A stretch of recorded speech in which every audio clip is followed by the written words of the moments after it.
Senate Committee on Banking, Housing, and Urban Affairs comes to order. Senator Scott, welcome. The three witnesses, welcome. Costs are far too high for Americans. Corporations are finding more and more ways to raise those costs to boost their own profits. We've talked about how every time Americans go to a grocery store, they pay for corporate stock buybacks and executive bonuses. Last week, we looked at how companies use the latest technologies to jack up prices for consumers. This week, we look at junk fees. These are surprise, although not that much of a surprise anymore, often last-minute charges that drive up the cost of products, have no justification or connection to anything other than their quest for profits. Think about that hotel room you booked that has a bunch of mysterious charges at the end. Or that time you paid your credit card bill over the phone so you wouldn't be late, but were charged a convenience fee. The only thing that fee is convenient for is the bank's bottom line. Or let's say you're looking for an apartment, you finally find one with affordable rent, but when you get a look at the lease, you realize that between the maintenance fee and the trash fee and the mysterious convenience fee, the actual rent you'll be charged each month is out of your budget now. These hidden add-ons, surcharges, fees, they're all junk fees. They're extra costs that inflate the price you pay but add no real value. They're often hidden. They're only disclosed when it's time to pay. Consumers know what they can afford. That's why we all shop based on price. But when the real price is hidden through undisclosed junk fees, how are consumers supposed to find the lowest price? The answer is they often can't. We hear a lot about personal responsibility and consumer financial literacy in this committee, but no amount of financial education is going to protect someone from a tactic that's meant to purposely hide the real purpose of a product or service. They hide the price. That's the whole point. Junk fees make a mockery of free and fair markets. $32 here, $45 there. Sprinkle in a $10 service fee before you know it, a product you thought was the most affordable option actually is the most expensive. Without junk fees, consumers would keep more of their hard-earned money. They'd be able to better find the lowest price, which is how you really should promote competition to bring costs down. That's why the CFPB has taken long overdue steps to reduce costs and fees and make them more transparent. CFPB took a major step toward reducing costs for consumers when it issued its credit card late fee rule. Credit card late fees are the most costly and frequently applied junk fee. According to one report, 1 in 5 adult Americans, an estimated 52 million people, paid a credit card late fee last year.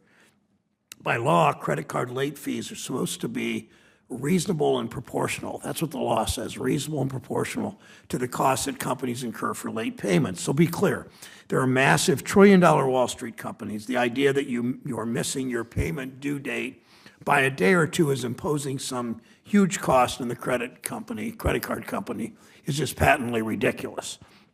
Sure enough, CFPB found that credit card companies are charging consumers more than 5 times their cost. By 2022, that meant credit card companies charged consumers $14.5 billion in late fees.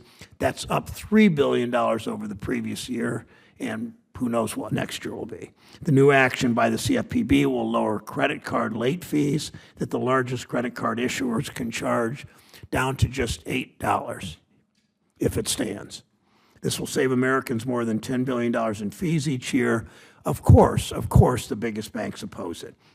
They trot out the same old complaints we always hear every time anyone tries to do anything that might just cut into Wall Street profits, just even a little bit. They whined in 2009 when we passed the Card Act to lower some fees and increase transparency. Surprise, surprise, the sky didn't fall.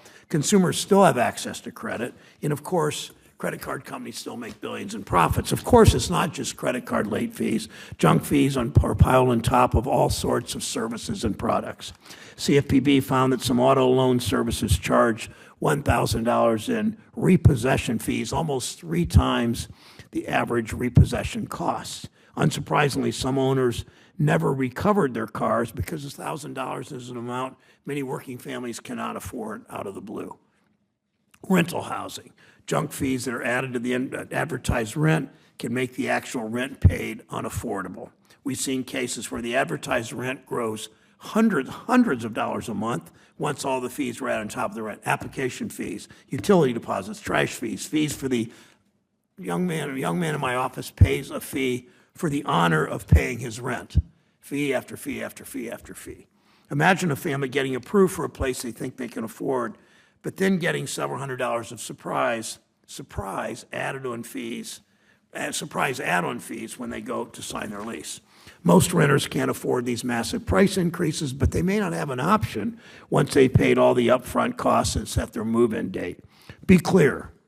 The entire point of these fees is to hide the true cost. They could just list the rent for what it is, but they don't, because they want to make it impossible for families to actually, as they survey where they want to move, to actually find the lowest rent. It's not a free, fair market. It's a rigged system.